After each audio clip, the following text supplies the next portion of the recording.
Hello, Miss Angel and friends. My name is Tristan, but you can call me TJ for short. For my demonstrative speech, I would like to demonstrate how to perform a smash in badminton. For this, I'll be teaching you the correct positioning of your body, the correct grip handle for your racket, and the correct footwork to initiate smash. And we will be also going over the mistakes that you should avoid while performing the smash. Are you ready? Let's get started. First off, let's get the general overview of what badminton is. Badminton is a racket sport, and it requires us players to hit this ball over the net to the opposing team. Badminton is similar to tennis in a way, but the difference is we use even lighter weight equipment, such as this badminton racket. And you can definitely tell the difference between this badminton racket and a tennis racket. And the ball we use is this object called a shuttlecock.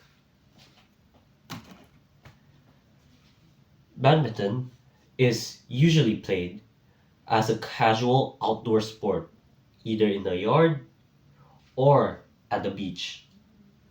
But professional matches are usually played in an indoor court, and the points there are usually played up to 21 points.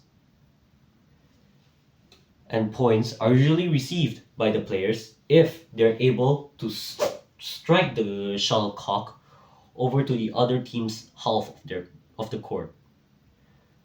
But regarding the point system, let's say both players and both teams are able to reach a score of 20-20. That would be considered a deuce. Badminton can also be played in two different forms, in singles and doubles. So let's say for the men, if singles and doubles are played with both team being male players, it would be called men singles and men doubles.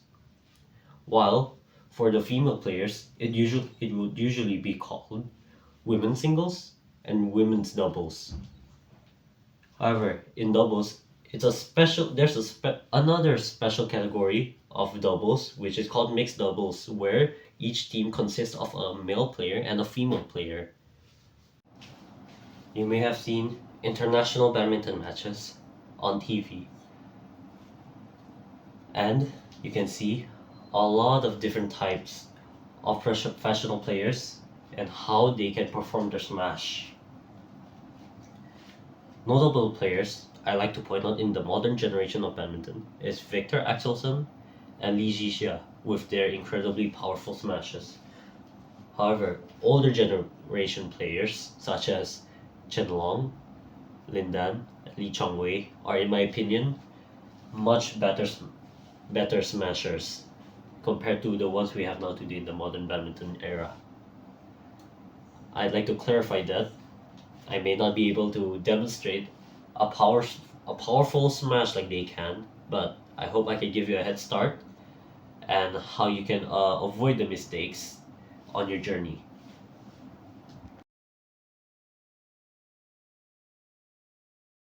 Now, first, let's start with the positioning. Position your body sideways, and you must lift your racket arm at a 90-degree angle. And your non-racket arm can be used to ease the aim of hitting the shuttlecock and your torso rotation. And for the grip, I recommend using the forehand grip. So how do you use the forehand grip?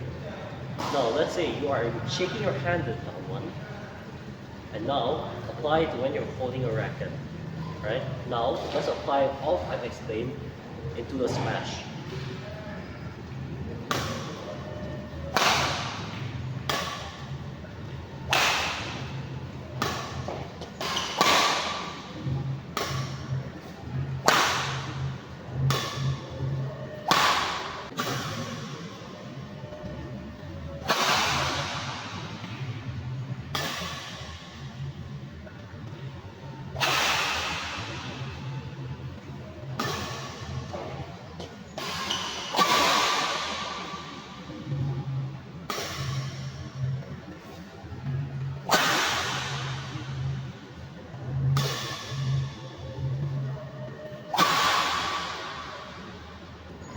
Now, that was all in accordance to what have explained. Now, let's apply this to a real gameplay scenario. Let's say the opposite player decides to perform a net play, but like any other player, you want to lift it back up. But let's say the opposite player uses a lift back. So I will use my footwork 2 steps to the back so I can perform the smash.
So that's the demonstration.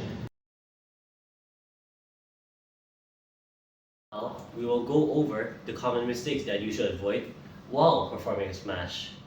Despite how simple performing a smash looks, still there's a lot of people that make the common mistake of relying too much on the wrist to generate power for the smash. You see, the wrist is the most important factor that determines the accuracy, the sharpness, and steepness of your smash.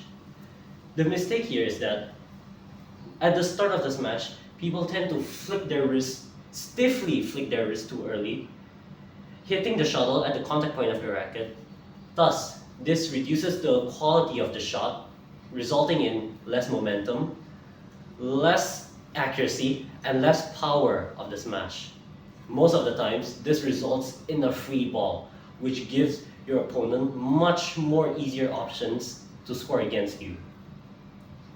Like I've demonstrated earlier, the power of the smash mostly comes from the rotational power of your upper body that involves the shoulders, torso, legs, and arm swing. What you should do is, at the beginning of the smash, once the shuttle has reached the contact point of your racket, for that split second, that's when you should flick your wrist at full force along with your arm string.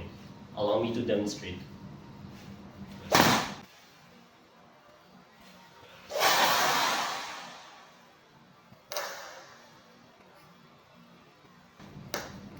Alright, that would be all for my demonstrative speech. Please feel free to leave any feedback on how I can improve my demonstrations of skills and techniques in badminton. That will be all for that. Thank you, Mr. John friends, for listening to my speech. God bless you.